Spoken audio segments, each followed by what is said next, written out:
why did the last prophet, why did the last message of God come in Arabic? From a place where there was almost no culture, Arabia. Why? Because, Wallahu Alam, and God knows best, because God wanted for his last revelation to have the greatest chances, possibilities to become universal.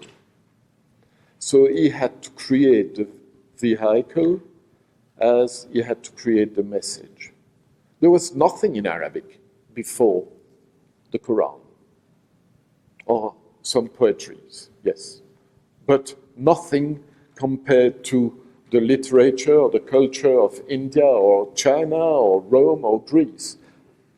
Just imagine if the last revelation of God had been inscribed in a pre-existing great culture like India, China, Greece, or Rome, its chances to become universal would have been far less than going for a language that had produced almost nothing. So, by going for Arabic, indeed, God gave his last revelation a greater chance to become indeed universal. And don't tell me Arabic is like any other language. Arabic is much easier than Greek, Chinese, Sanskrit, or Latin, if you learn it properly, following the basic rules of the grammar. It's so easy. It's so rigorous and properly structured. And of course, God has no chosen people in Islam, but he has a chosen language. But everybody can learn it. And then you realize that indeed it worked. You can travel in China and just speak Arabic, going from one city to the other. I've done it. Going from one Islamic community to the other, and you will always be able, if you don't speak Chinese, to find your way, just using a little bit of Arabic. And so, this universal aspect of Islam is enormously important. It doesn't mean that it has to become the only type of culture or religion that would survive on the planet. No. But it means that an important aspect of this living as an art that Muslims have developed is that wherever they go, as Muslims in other Muslim communities, be it in China, be it in America, in Europe, they will always feel at home. Because those communities operate on the basis of the same parameters. You do not have to reinvent the way you are going to relate to other Muslims, because we all follow the same road. We all follow the same basic parameters defining the way we live. And this idea of being at home, wherever we go as Muslims, is an enormously fine, nice part of the religion. And we all have the same qibla. We know how to pray, be it in China, be it anywhere. You can go into a mosque and you can pray. It will be the same ritual forms that are followed everywhere. So, you can say it's very basic. Yes, it's pure. And it is universal. Because everybody, whatever is background, cultural background, or economic background, or ethnic background, can prostrate and pray. And we know if we go in one of those communities, Muslim communities, wherever they are, we will pray the same way. We will directly feel this brotherhood. We will know that we follow the same rules, sunnah, following the example of the Prophet. we can use the same language, Arabic, and we can have the same etiquette. We have more or less the same ways to relate to each other, independently of the local diversities or specificities. And that in itself is one of the greatest assets, I would say, of this, or one of the greatest, most important aspects of this living as an art that Muslims have developed. Just remember what Malcolm X discovered when he went to the Hajj. He discovered by going to the pilgrimage that Islam was colorblind, that there was no racism in Islam officially. Of course, the reality, is never as nice as I say, but still, the rules, the habits, the customs, and the etiquette are there.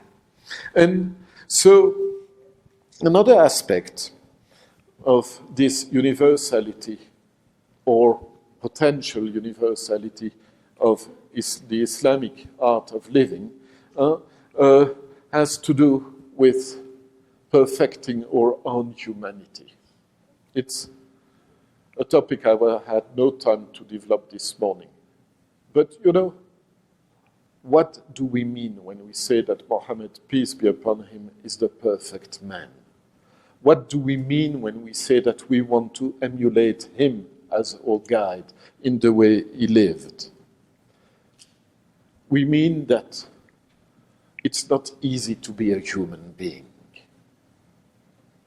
It's already a great effort to live a proper human life. We are born as humans, yes, but without this added value that comes from the religion, the risk is great that we'll indeed not be able to live at the perfect level of our humanity.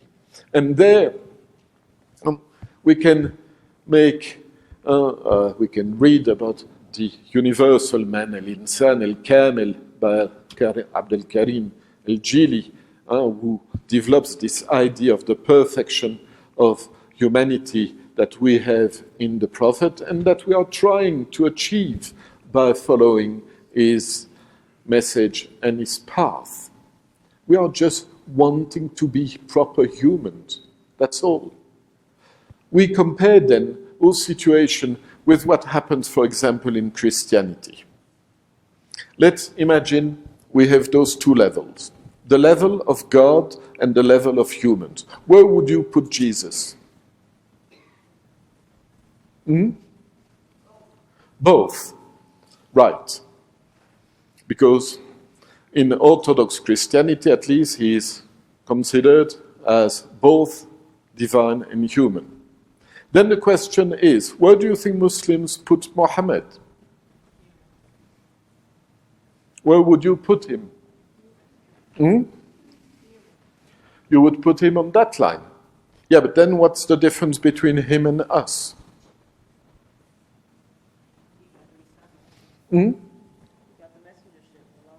Yes, the difference is that the trick, if you want to call it this way, Muslim theologians have played, is that they have said, yes, Muhammad is nothing but a human, he's a abd, but is in no way associated to the divinity of God.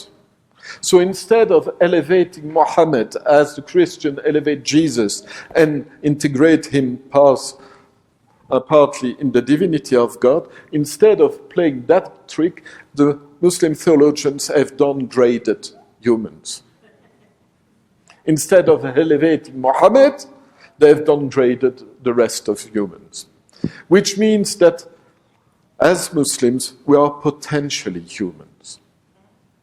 Our humanity is a challenge to achieve every day a little bit more by following the example of the Prophet, who is the perfect human, and we are not perfect. We are just trying to become better and better by following his example. Which means that, indeed, we were created with a challenge. Or there are nice theological problems attached to this idea. You could say, why is it that indeed we are asfala safilin? We are at the lowest of the lowest after having been created fi ahsan taqwim, in the best way by God. Is there any kind of drama? Is there any kind of fall, original sin that would explain why we are imperfect humans? No, there is nothing of that type of things. But somehow it's also a very Greek, Platonic approach to humanity. Mohammed is the one who made it out of the cave of Plato. We are still in darkness. We are invited to go from darkness to the light behind him, which means that humanity is not something that is granted to us just by the fact that we are born from human parents. Humanity is something we have to achieve every day a little bit more. So it's a call to action. It's a call to perfecting ourselves, which indeed is what Muslims are trying to achieve by following his example. Don't ask Muslims to enter into the intimacy of God through Christ. It's already difficult enough to be humans. Don't ask us to become something more than humans. No. Let's try to be humans first. It's not granted by the fact that we are born. It has to be, something has got to be added through what I was calling yesterday mystical praxis, action, and faith, and following this path. So that indeed will lead to add something to fitra. There is some action, some sina'a, some fabric, skills to develop in order to become proper humans, and that means indeed having in our lives a rule of action. And so we see that Muslims have developed that in every aspect of their lives, which they have transformed into indeed an art. It is explained, for example, by Ibn Abi Dunya in the 9th century, when he says that the Prophet came, Islam came when among the Arabs were 60 odd or good qualities, all of which Islam intensified. There are 10 noble qualities of character: speaking the truth, firm courage, giving to the one who is asking, repaying good deeds, strengthening family ties. Keeping faith is a bad translation of Ad al-Amana. Ad al-Amana, it's to give back what is entrusted to you. Behaving honorably towards neighbors, behaving honorably towards friends, hospitality to guests, and modesty. All those are makarim al-akhlaq. They are noble traits of character, of qualities that we want to achieve. They are not given by birth. They are things that humans have got to try to achieve if they want indeed to be proper humans. And it's not just those characters that have to be indeed developed. It's a way of living in your family, in the house. Why is it that so many Orientalist painters started painting, imagining Islamic family life? They were seduced by it. They understood that there was something going on there that was of a high quality. Similarly, in schools built by Muslims for centuries, through centuries, like this one in Mardin in Turkey, are little palaces of learning. And teaching the Quran or higher forms of teaching was taking place in ways that have nothing in common with the schools of today. You know, sitting around your teacher on the same carpet as your teacher in a circle around him introduces a relation between the teacher and the students, that is very different from the type of setting that we have here, for example, or in other schools. So let's go for the hammam. Why do you think that as soon as the Ottomans were creating a new city, they would create not only a mosque, but build a bathhouse, a madrasa, a school, and a market? Those four elements were going together. And Muslims, traditionally, were spending a lot of time in the hammam, because our body has got right on us that we have to honor. Cleanliness. You remember, God is beautiful and he loves beauty. God is clean and he loves cleanliness. Cleanliness in all different forms is one of the requirements of the religion. Not just ablutions, but taking care of the body. And it is the case for women as well as for males. And then you see the Orientalists also being very interested in this care that women have for their body going to the hammam. And you read, the hammam is ever present in the Arabian Nights. And so, why is it that the West learned from Muslims how to take care of their body? To soap it, to perfume it. All those unguents, products for the care and the beautification of the body, they learn from Muslims very often through Andalusia in the medieval period. We have fantastic testimonies. One of my preferred ones is by this Muslim historian of the Crusades, who speaks of the visit of a crusader into a hammam.